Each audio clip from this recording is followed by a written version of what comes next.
Welcome to Arcane Origins, and today we're going to talk about a story called The Fall of Creation. In the beginning, before time itself was measured, before empires and kings, before memory and history began, God spoke. And when he spoke, existence awoke. Out of the endless void came light, bursting forth like a living flame. The heavens stretched wide, and the waters parted as God commanded. Darkness fled before his voice, and the first dawn rose upon creation. God beheld the light, and it was good. He called the light day, and the darkness he called night. Thus evening and morning became the first day.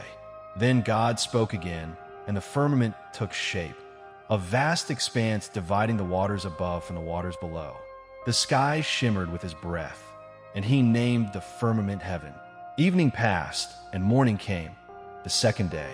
Then God gathered the waters beneath the sky into one place, and dry land appeared. He called the dry land earth, and the gathered waters he called seas. And God saw that it was good. Then from the earth he brought forth green things, grass and plants bearing seed, trees yielding fruit after their kind. And it was so. Evening passed, and morning came, the third day. Then God spoke again, and lights appeared in the vault of heaven, one to rule the day and another to govern the night. Stars scattered across the sky like sparks from his hand, to mark signs, seasons, days, and years. And it was good. Evening passed, and morning came, the fourth day. Then the waters stirred at his command, and from the depths arose creatures of every kind, fish that glided in the sea, great beasts that moved with power and grace.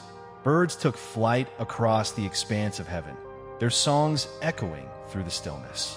And God blessed them, saying, "Be fruitful and multiply, and fill the waters and the sky."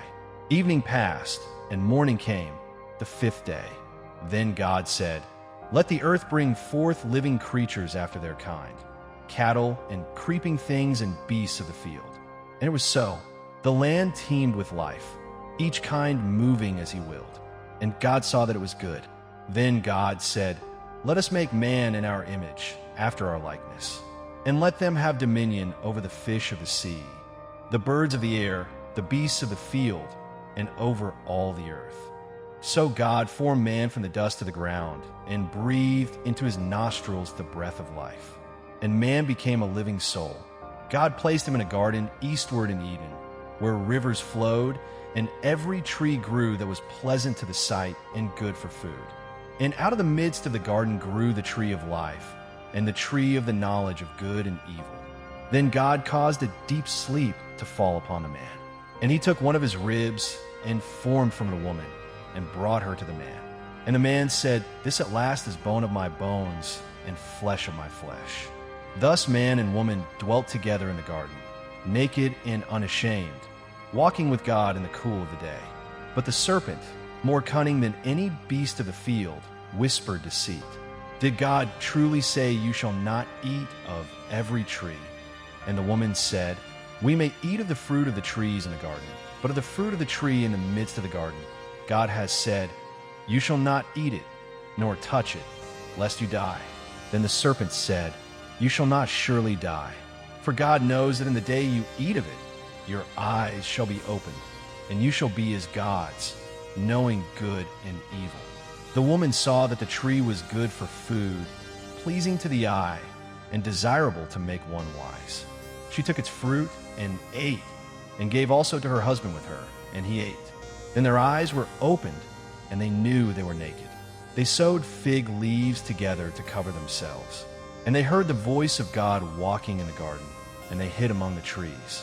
But God called, "Where are you?" The man said, "I heard your voice, and I was afraid, because I was naked, and I hid myself." God said, "Who told you that you were naked?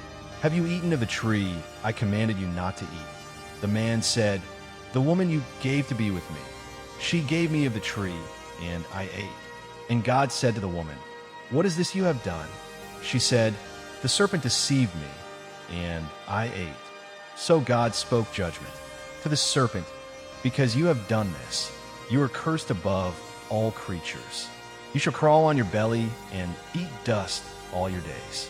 And I will put enmity between you and the woman, between your seed and hers. He shall crush your head, and you shall strike his heel. To the woman, I will multiply your sorrow in childbirth. In pain you shall bring forth children, and your desire shall be for your husband, and he shall rule over you. To the man, because you have heeded the voice of your wife and eaten from the tree, cursed is the ground for your sake. In toil and sweat you shall eat bread all the days of your life, until you return to the ground, for from it you were taken. For dust you are, and to dust you shall return. And God made garments of skin for them, and clothed them. Then he said, Behold, the man has become like one of us, to know good and evil. He must not reach out his hand to take also from the tree of life, and eat, and live forever.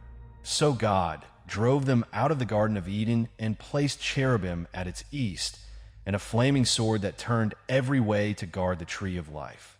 Follow and subscribe for the part 2 of this video. In that video, we will discuss about from Cain and Abel to the flood.